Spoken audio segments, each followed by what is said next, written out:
సుమారుగా 200 సంవత్సరాలు ఆంగ్లేయుల పాలనలో ఉన్న భారతదేశానికి నిరంతర పోరాటం తర్వాత 1947 ఆగస్టు 15న స్వాతంత్రం వచ్చింది.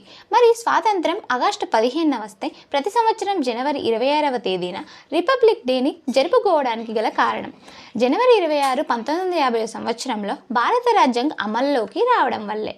అయితే నవంబర్ 26, 1949లో రాజ్యాంగం ఆమోదించబడితే మరి జనవరి 26న గణతంత్ర దినోత్సవం ఎందుకు జరుపుకుంటున్నారో ఇప్పుడు తెలుసుకుందాం.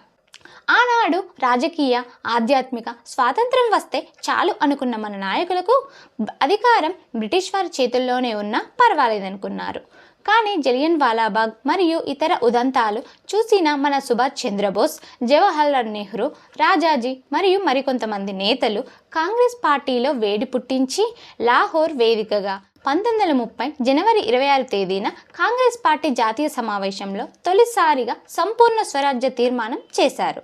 రావి నది ఒడ్డున త్రివర్ణ పతాకం ఎగురవేసి భారతీయుల సంపూర్ణ స్వాతంత్ర సంకల్పాన్ని బ్రిటిషర్లకు గట్టిగా వినిపించారు ఆనాడు.